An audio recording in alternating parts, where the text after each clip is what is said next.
Lisa Martinez pulled her worn jacket tighter around her shoulders as she hurried down the quiet street toward Starlight Diner. The early morning air had a bite to it, and frost covered the grass along the sidewalk. At 32 years old, Lisa had worked at the diner for almost 7 years now. It wasn't her dream job, but it paid the bills. Most of them, anyway. The small town of Pinewood was just waking up as Lisa used her key to unlock the diner's front door. The familiar smell of coffee grounds and cooking oil greeted her as she flipped on the lights, illuminating the red vinyl booths and chrome-edged tables that hadn't changed since the 1970s. Another day, another dollar.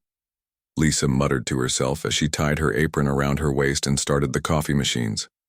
Her feet already ached, and her shift had barely begun. But she thought of Zoe and Noah, her 2 children waiting, at home with their neighbor Mrs. Wilson, and kept moving. By 6:30 a.m., the regulars started filing in. First came Joe, the mail carrier who always ordered black coffee and wheat toast. Then Betty and Harold, the retired couple who split a full breakfast and left exact change plus a $2 tip. Lisa knew them all by name, knew their orders by heart, and greeted each with a genuine smile despite her exhaustion. "Morning, Lisa. Cold enough for you?" called Pete, the hardware store owner, as he settled into his usual booth. "Sure is. Winter's coming early this year," Lisa replied, pouring his coffee without having to ask if he wanted any. "The usual today?" The morning rush kept her busy, moving between tables with practiced efficiency. Lisa had mastered the art of refilling coffee cups while balancing plates along her arm. Her coworker Denise hadn't shown up again, which meant Lisa was handling the entire floor by herself. Her boss Gary worked the grill, his bald head shining with sweat as he flipped pancakes and scrambled eggs. "Order up," Gary called, sliding 2 plates of steaming food onto the counter. It was around 10:30 a.m. when the breakfast crowd had thinned out, that the bell above the door chimed again. Lisa looked up to see an elderly man she didn't recognize step inside. He moved slowly, with a slight limp, and wore a faded military cap with several pins attached to it. His jacket, though clean, had seen better days, and bore patches indicating service in Vietnam. "Sit anywhere you like," Lisa called warmly as she wiped down a recently vacated table. The man nodded silently and chose a corner booth by the window. He sat with his back to the wall, eyes constantly scanning the diner in a way Lisa had seen before in other veterans who came through, always alert, always watchful. Lisa grabbed a menu and a glass of water and approached his table. "Good morning. Welcome to Starlight Diner," she said, placing the water and menu in front of him. The man looked up and Lisa noticed his eyes, blue and clear, but carrying a weight of experiences most people would never understand. "Thank you," he said, his voice rough but gentle. "Could I just get some coffee to start?" "Of course," Lisa replied. "I'll bring that right over." When she returned with the coffee pot, the man had removed his cap, revealing thinning white hair. His hands trembled slightly as he reached for the sugar packets. "Have you decided what you'd like to eat?" Lisa asked. "What's good here?" the man asked, looking up at her. "Everything," Lisa said with a wink, "but I'm partial to Gary's breakfast. Special. 2 eggs your way, bacon or sausage, hash browns and toast." The man smiled for the first time, small lines crinkling around his eyes. "That sounds perfect. Over easy bacon and wheat toast if you have it." "Coming right up, Mr. Miller." "Frank Miller," he said, "but just Frank is fine. I'm Lisa," she replied, writing down his order. "Nice to meet you, Frank." As Lisa placed his order with Gary, she watched Frank from the corner of her eye. He sat quietly, sipping his coffee and staring out the window at the small-town street. There was something dignified about him, despite his worn clothes and obvious physical discomfort. He winced occasionally when shifting in his seat, one hand unconsciously moving to his left leg. When his food arrived, Frank ate slowly and methodically, as if savoring each bite. Lisa checked on him periodically, refilling his coffee cup without being asked. They exchanged small bits of conversation, the weather, how long the diner had been open, how Frank was just passing through town. It wasn't until Frank finished eating and reached for his wallet that his expression changed. Lisa watched as he opened the worn leather bifold and a look of embarrassment crossed his face. He checked one pocket, then another, growing increasingly distressed. Lisa approached the table. "Everything okay?" Frank looked up, his face flushed with shame. "I'm sorry," he said quietly. "I thought I had my card with me, but it seems I left it at home." The way his eyes dropped told Lisa that this wasn't simply a matter of forgetfulness. Without hesitation, Lisa smiled warmly. "Don't worry about it, Frank. This one's on the house, to thank you for your service." Frank looked up, surprised. "I can't accept that. I'll come back later with the money, I promise."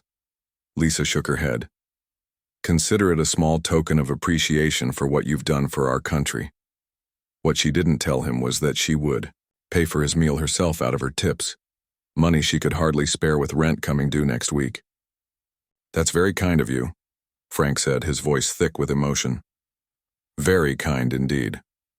As Frank stood to leave, he placed his cap back on his head and straightened his shoulders, standing taller than when he'd entered. "Thank you, Lisa. People like you restore my faith in humanity." Lisa watched as Frank limped toward the door. Just before exiting, he turned and gave her a formal nod that seemed almost like a salute. Then he was gone, the bell chiming as the door closed behind him. "Who was that?" Gary asked, peering out from the kitchen. "Just a veteran who forgot his wallet," Lisa replied, already reaching for her tip money to cover his meal. "You paid for him?" "It was the right thing to do," Lisa said simply. What Lisa Martinez couldn't know was that her small act of kindness toward Frank Miller would set in motion events that would change her life forever. As Frank walked slowly down the street, he pulled out a cell phone, not the smartphone he'd claimed to have left at home, but an older model with a single number programmed into it, a number he hadn't called in years. As Lisa continued her shift, serving customers and counting the hours, until she could pick up her children, Frank Miller made a call that would cause ripples through the highest levels of the United States military. Frank Miller walked slowly down the street away from the Starlight Diner, his mind stuck on the kindness shown by the waitress named Lisa. People didn't do things like that anymore. Not for strangers, and especially not when they clearly had little to spare themselves. He had seen the worn edges of her shoes, the mended seam on her uniform, the tired lines around her eyes that spoke of someone working too hard for too little. Once he turned the corner, out of sight from the diner windows, Frank stood straighter. His limp, while real from an old war injury, became less pronounced. His eyes, which had seemed cloudy and unfocused in the diner, now sharpened with purpose. The confused old veteran act was partly true. He was indeed 73 years old and had served in Vietnam. But it was also a useful cover that made people underestimate him. Frank reached his modest motel room and closed the door firmly behind him. He removed his worn jacket, hanging it carefully on the back of a chair, and sat on the edge of the bed. From his pocket, he pulled out an old flip phone, not the smartphone he had claimed to have forgotten at home. This phone had only one number programmed into it. He hesitated, thumb hovering over the call button. It had been 3 years since he had used this phone. 3 years since he had called in any favors from his former life. But that waitress, her simple kindness had stirred something in him that had been dormant for too long. Frank pressed the call button and waited. The line rang only once before a voice answered. "This line is secure. Identify." "Sierra, Echo, November, Tango, Romeo, Yankee." A pause. Then the voice softened slightly. "Colonel Miller, it's been a while, sir." "Hello, John," Frank said, allowing himself a small smile. "It's good to hear your voice." "Likewise, sir. Are you in trouble?" The concern in General John Reeves's voice was genuine. The last time Frank had called this number, he had been in the hospital after a bad fall, too proud to ask for help through normal channels. "No trouble, John. But I need to call in that favor from Kabul." The silence on the other end was heavy with memory. In 2002, then Captain John Reeves had been trapped with his unit behind enemy lines in Afghanistan. It was Colonel Frank Miller, who had come out of retirement for one last unofficial mission, using his old contacts and skills to extract Reeves and his men when official channels had been forced to declare them unreachable. "That's a big favor, sir," John said finally. "You saved my life. You saved all our lives. Whatever you need, it's yours." "I need a show of force, John. But not the kind you might think." Frank explained what he wanted, an unusual request, but not an impossible one for a man who now sat on the Joint Chiefs of Staff. When Frank finished speaking, the silence stretched again before John replied. "Consider it done, sir. Operation Gratitude will commence at 0900 hours tomorrow. Will you be there?" "I wouldn't miss it," Frank said. "And John, thank you." "No, sir. Thank you. For everything." Frank closed the phone with a snap and looked at his reflection in the motel mirror. Tomorrow he would not be the stooped, forgotten veteran he had pretended to be today. Tomorrow he would stand tall in the uniform he had stored in the duffel bag under his bed, a uniform still perfectly pressed, with medals that told the story of a man who had served his country with exceptional valor. Across town, Lisa Martinez finished her shift at the diner and walked the 8 blocks to Mrs. Wilson's house to pick up her children. Her feet ached and her back hurt, but she smiled when 7-year-old Zoe and 5-year-old Noah ran to greet her. "Mommy, we made cookies with Mrs. Wilson," Zoe announced, proudly holding up a slightly misshapen chocolate chip cookie. "And I drawed a picture of our family," Noah added, thrusting a crayon drawing into her hands.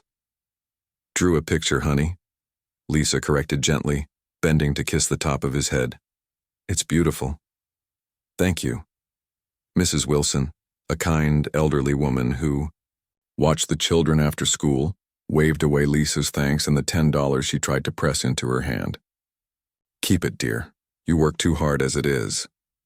Lisa wanted to argue. She hated feeling like charity, but she knew Mrs. Wilson was right. Every dollar counted now, especially since she had used $8 from her tips to cover Frank's meal. At the diner, "How was work today?" Mrs. Wilson asked as Lisa gathered the children's backpacks. "Same as always," Lisa replied, but then she paused. "Actually, I met an interesting veteran today. He couldn't pay for his meal, so I covered it." Mrs. Wilson smiled.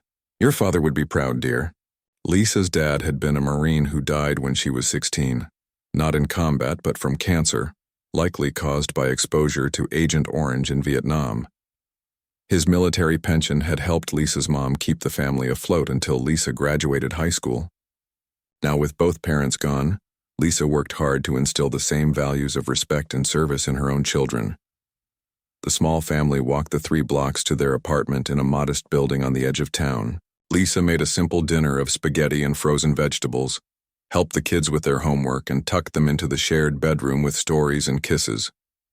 Only when she was alone in the living room that doubled as her bedroom did Lisa allow herself to think about the rent due next week. She was still $60 short, even without the money she had spent on Frank's meal. The electric bill could wait another week, she decided. It was more important to keep a roof over their heads. Lisa fell asleep on the pull-out couch, unaware that across town military communications were buzzing with the planning of Operation Gratitude. In a secure office at Fort Harrison, 50 miles away, General John Reeves personally briefed a select group of officers about the next day's mission. "This is unorthodox, gentlemen," he admitted to the assembled officers. "But Colonel Miller is calling in a favor I can never fully repay. We're going to show a civilian, a waitress named Lisa Martinez, exactly what it means when this country says it takes care of its own." Captain Steve Carter raised his hand. "Sir, with all due respect, mobilizing 3 Abrams tanks and a full honor guard seems excessive for one civilian." General Reeves fixed the captain with a steely gaze. "When Colonel Miller was trapped in a burning Humvee in 71, did he leave any man behind? When he walked through enemy fire in 91 to drag 3 wounded soldiers to safety, did he think that was excessive?" The captain lowered his eyes. "No, sir. Colonel Miller says this woman showed him the kind of respect and dignity that we claim to fight for. Tomorrow we're going to show her what that really means. Any other questions?" There were none. As midnight approached, permits were expedited through channels that usually took months to navigate. Mayor Patricia Williams was woken by a call from the governor, explaining that a military exercise would occur in her town the next day. Police Chief Alan Dawson was briefed on traffic control. The owner of the Starlight Diner received a call that left him both confused and extraordinarily pleased. By dawn, Operation Gratitude was ready to roll. The tanks were fueled, soldiers were in dress uniform, and Colonel Frank Miller, now standing tall and distinguished in his full military regalia, was ready to repay a simple act of kindness in a way Lisa Martinez would never forget. The next morning dawned clear and cold in Pinewood. Lisa woke at 5:15 a.m. as usual, her back stiff from another night on the pull-out couch. She moved quietly around the small apartment, careful not to wake Zoe and Noah as she showered and dressed for work. Mrs. Wilson would come at 7 a.m. to get the kids ready for school, a routine they had followed for years now. Lisa paused at the kitchen table to count out lunch money for the children. $4 total, $2 for each child. She tucked the money into their lunch boxes beside the sandwiches she had made the night before, peanut butter and jelly again. She wished she could give them more variety, but the budget was tight this month. One day, she promised herself quietly, one day I'll be able to give them more. She left a note for Mrs. Wilson, kissed her sleeping children on their foreheads, and slipped out into the pre-dawn darkness. The walk to the diner was cold, but at least today Denise had promised to come in, which meant Lisa might be able to leave early and attend Noah's school play in the afternoon. At Fort Harrison, 50 miles away, Operation Gratitude was already in motion. 3 M1A2 Abrams tanks, massive steel beasts weighing over 60 tons each, rumbled to life in the early morning hours.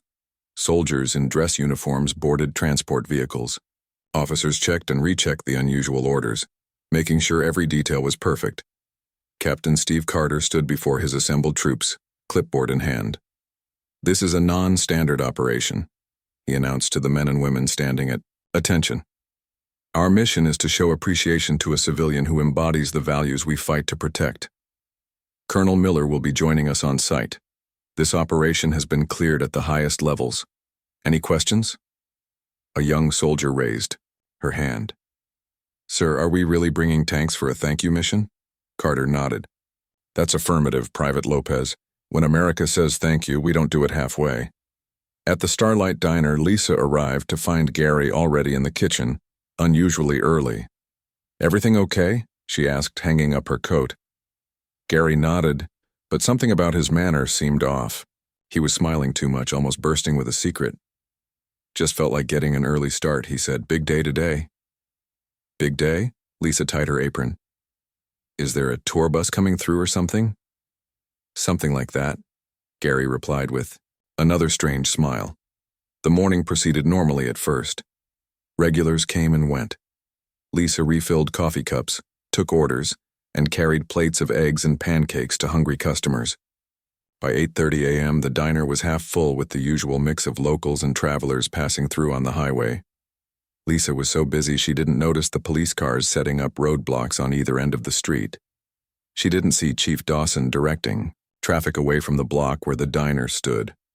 She didn't notice the small crowd beginning to gather across the street, or the news van from the local station that pulled up near the corner. At 8:55 a.m., Mayor Patricia Williams entered the diner dressed in her best suit. She sat at the counter and ordered only coffee, then checked her watch repeatedly. When Gary emerged from the kitchen to speak with her in hushed tones, Lisa grew even more confused. Something was definitely happening, but no one was telling her what. "Gary, what's going on?" Lisa asked, but before he could answer, the mayor's phone buzzed. Mayor Williams looked at the screen and nodded. "They're 2 minutes out," she said to Gary, who immediately went to the front door and locked it, flipping the sign to closed. "Gary," Lisa protested, "we have customers."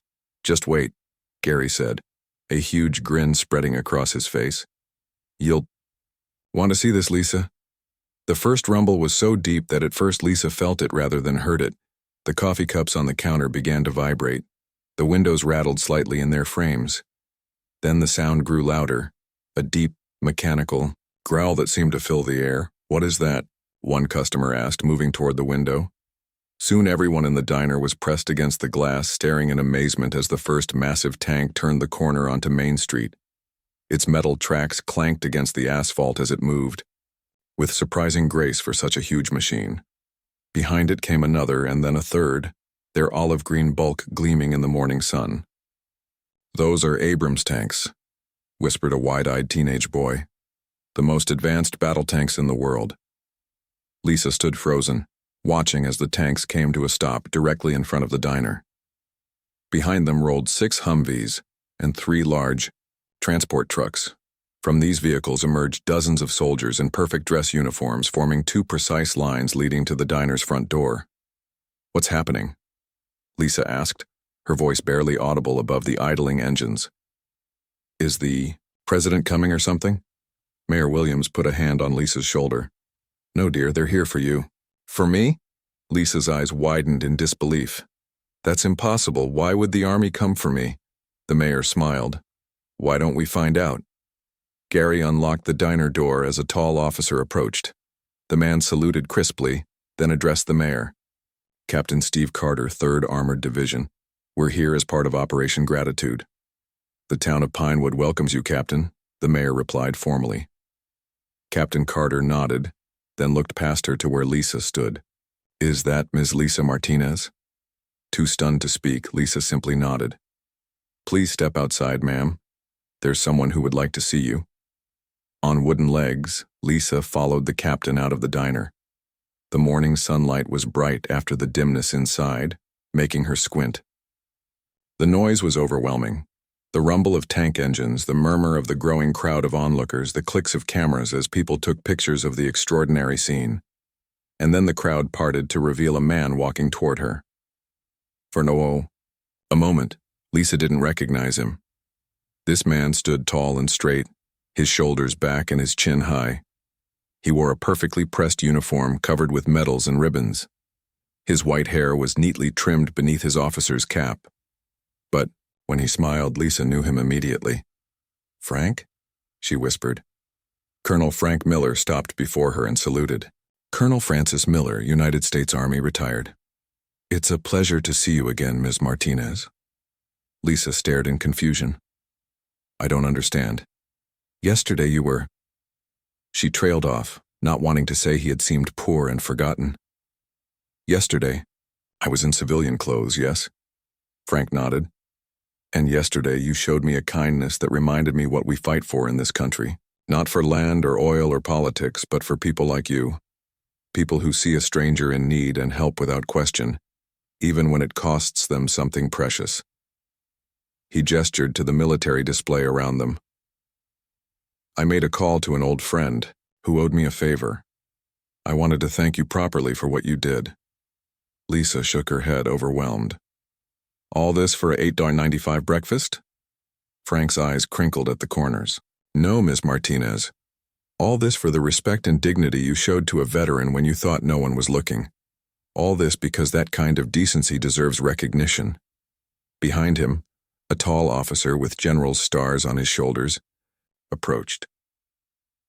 "Ms. Martinez," he said, "I'm General John Reeves. Colonel Miller once saved my life and the lives of my men. When he calls in a favor, the United States Army listens." Lisa looked from one man to the other, then at the massive display of military might that surrounded the small diner where she worked. "I still don't understand why all this is necessary," she said. Colonel Miller smiled again. "Because, Ms. Martinez, what happens next is going to change your life. And we wanted to make sure you understood how seriously we take this matter." "What happens next?" Lisa echoed. General Reeves nodded to Captain Carter, who stepped forward with an official-looking document bearing a gold seal. "Ms. Martinez," the general said, "if you would be so kind as to accept this token of our appreciation."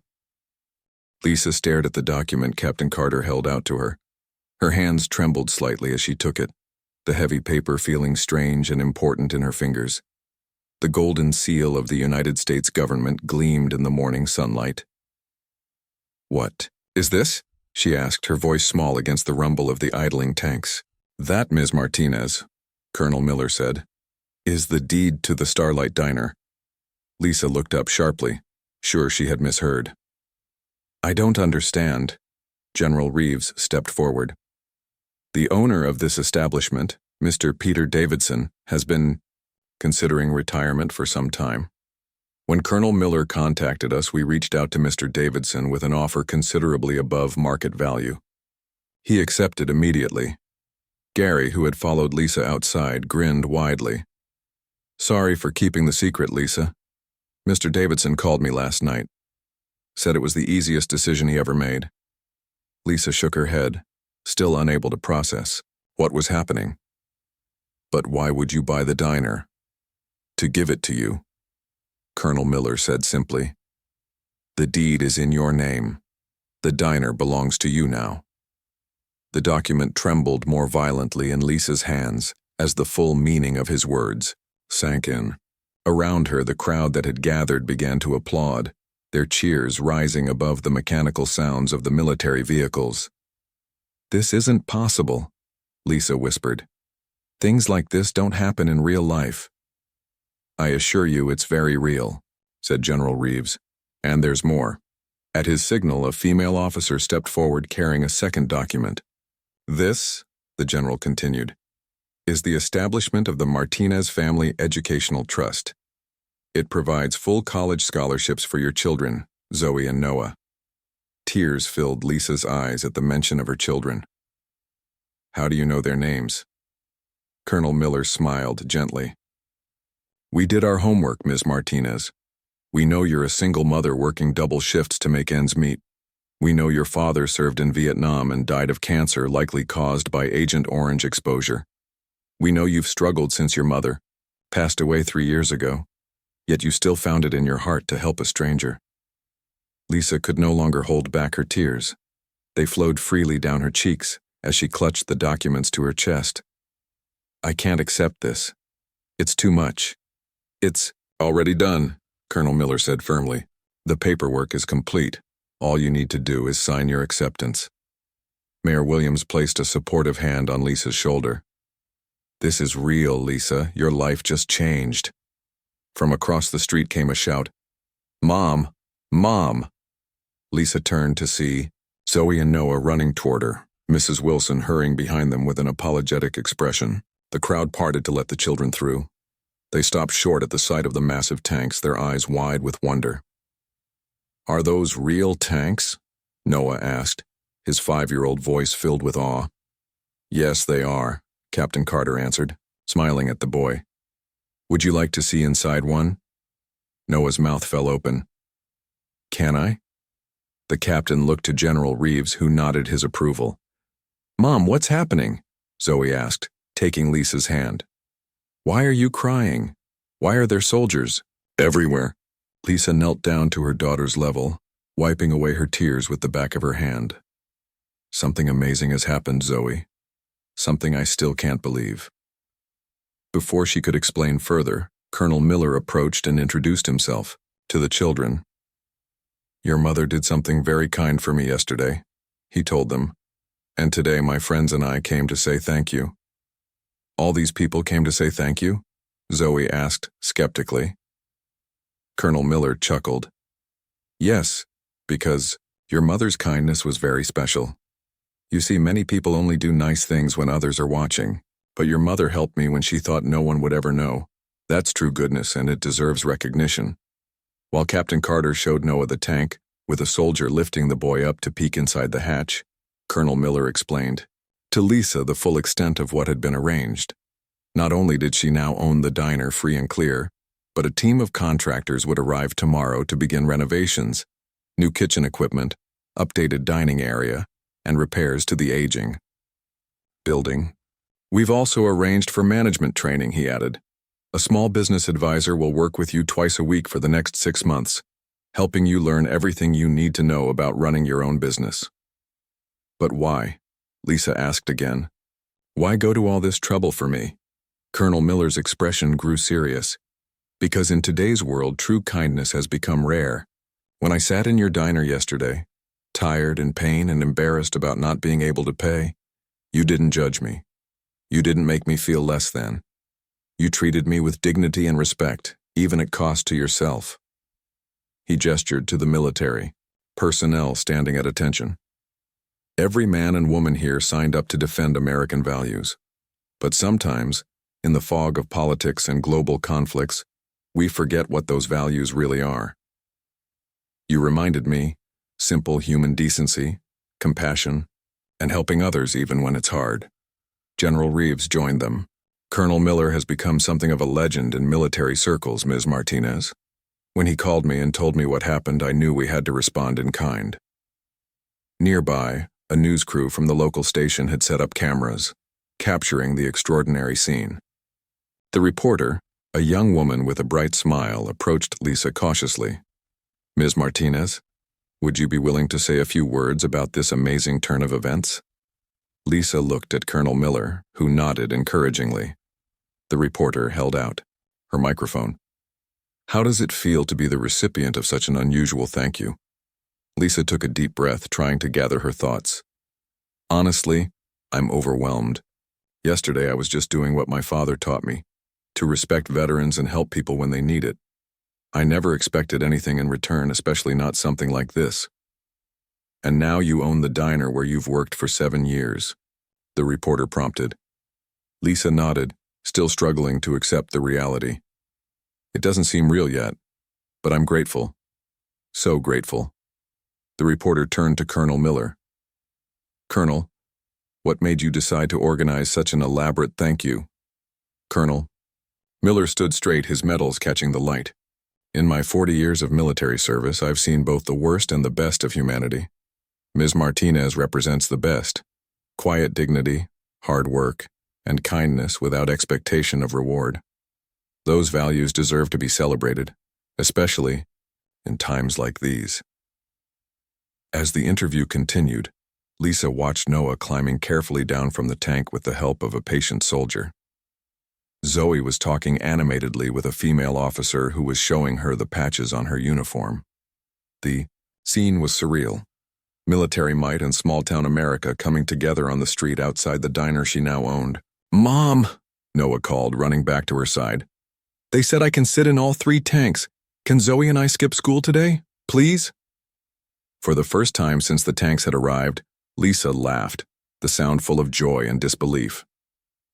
I think, she said, looking at Colonel Miller, that today is a special enough day to miss school, just this once. Colonel Miller smiled. Indeed it is, Ms. Martinez. Indeed it is. The rest of the day passed in a blur for Lisa. The military had arranged a community celebration in the town square, just a block from the diner. Soldiers set up tables and chairs while others prepared food for everyone. The 3 massive tanks became an attraction for the children of Pinewood, with soldiers patiently helping them climb up to look inside. By noon, it seemed like the entire town had gathered to witness the extraordinary event. People Lisa had served coffee to for years came up to hug her and offer congratulations. Teachers from Zoe and Noah's school arrived with their classmates, turning the day into an impromptu field trip about military vehicles and equipment. I still can't believe this is happening, Lisa said to Colonel Miller as they watched Noah proudly showing his friends the tank he had been allowed to sit in. Belief takes time, the colonel replied with a smile. But reality is reality whether we believe it or not. General Reeves approached them holding a cell phone. Ms. Martinez, I have someone on the line who would like to speak with you.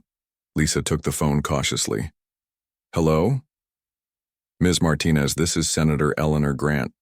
I wanted to personally congratulate you. Your story has reached Washington. Lisa's eyes widened. Thank you, Senator, but I really didn't do anything special. On the contrary, the senator replied. Small acts of kindness are what hold communities together. Your story reminds us all of that important truth. I'm going to make sure your diner gets registered as a historic location for veterans in our state. After the call ended, Lisa handed the phone back to General Reeves, her head spinning. The senator just said my diner will be a historic location for veterans. That means more business for you, Colonel Miller pointed out, and a chance to continue supporting veterans in your community. Mayor Williams joined them, beaming with pride. Lisa, this is the biggest thing to happen in Pinewood since we hosted the state fair in 1986. The town council has voted to declare today Lisa Martinez Day in honor of your kindness. Lisa shook her head, feeling both embarrassed and deeply moved. All I did was pay for a meal. No, Colonel Miller said firmly. What you did was see the humanity in someone you thought was just a struggling veteran. You treated me with dignity, when you had every reason to be annoyed or dismissive. As afternoon approached, Captain Carter informed them that the military vehicles would need to return to Fort Harrison soon. Before they left, however, there was one more surprise. Ms. Martinez, General Reeves said, "We'd like to invite you and your children to visit Fort Harrison next month for a special tour. You'll be our guests of honor at the annual Veterans Appreciation Dinner." "We'd be honored," Lisa replied, finally, beginning to accept the reality of her new circumstances. The soldiers began packing up, the tanks preparing for departure. Zoe and Noah rushed to Lisa's side, their faces flushed with excitement. "Mom, Mom!" Zoe tugged at her hand. "Captain Carter said we can write letters to the soldiers and they'll write back to us, and I got to press buttons in the tank," Noah added, bouncing on his toes. "Not the shooting buttons, just the talking ones." "But still," Lisa laughed, ruffling her son's hair. "Sounds like you both had quite an adventure." "Ms. Martinez," Colonel Miller said, "it's time for us to leave. But before we go, I wanted to give you this." He held out a small velvet box. Lisa opened it to find a medal inside, a purple heart with a ribbon attached. "This was awarded to me in Vietnam," the colonel explained. "I want you to have it." "I can't take your medal," Lisa protested. "You earned this." Colonel Miller shook his head. "And now I'm passing it on to someone else who exemplifies courage, not on the battlefield but in daily life. The courage to be kind when the world makes it hard to be." Tears filled Lisa's eyes again as she carefully took the medal. "Thank you. I'll treasure it always." The colonel saluted her, standing tall and proud. "It has been an honor, Ms. Martinez." One by one, the military personnel said their goodbyes. The tanks started their engines, the deep rumble filling the air once more. The crowd gathered to watch them depart, waving American flags that someone had distributed. As the impressive convoy pulled away, Lisa stood with an arm around each of her children, watching until the last vehicle disappeared from view. "Ms. Martinez?" Gary approached, still wearing his apron from the diner. "What should we do about the diner? We've been closed all day." Lisa looked at the building that was now her own. "Let's open back up," she decided. "Serve free coffee and pie to everyone, for the rest of the day. A celebration." "You're the boss," Gary said with a grin, clearly enjoying the new arrangement. That evening, the Starlight Diner was packed with townspeople sharing stories and reactions to the day's events. Lisa moved between tables, pouring coffee and serving pie, but now with a new sense of ownership and pride. When the last customer had left and Gary had helped clean up, Lisa sat at the counter with Zoe and Noah, who were drooping with exhaustion after their exciting day. "Mom," Zoe said sleepily, "are we rich now?" Lisa considered the question. "Not rich in money, honey, but rich in other ways. We have our own business, you both have college funds, and we have new friends who care about us. And we got to sit in tanks," Noah added as if this were the most important point. "Yes," Lisa laughed, "and you got to sit in tanks." After locking up the diner, her diner, Lisa walked her tired children home. The small apartment that had seemed so cramped that morning now felt different. She knew they would move eventually, to a house with separate bedrooms for the children. But for tonight, this was home. As she tucked Noah and Zoe into bed, Lisa realized something important had changed inside her. The constant worry about money, about the future, had eased. For the first time in years, she could look ahead with hope instead of fear. On the kitchen table, she placed Colonel Miller's Purple Heart beside the deed to the diner and the documents establishing the education trust. These papers represented a new beginning, but they also represented something more. Proof that kindness mattered, that good things could happen when least expected. Before going to bed, Lisa checked her phone and found it filled with messages and notifications. Local news stations wanted interviews. The story had spread beyond Pinewood to regional media. There was even an email from a national morning show asking her to appear via video call. Lisa put the phone down, overwhelmed, but Grateful. Tomorrow would bring new challenges. Learning to be a business owner, handling unexpected fame, planning for a future suddenly rich with possibilities. But for tonight, she would sleep well, secure in the knowledge that a simple act of kindness had set in motion changes beyond anything she could have imagined.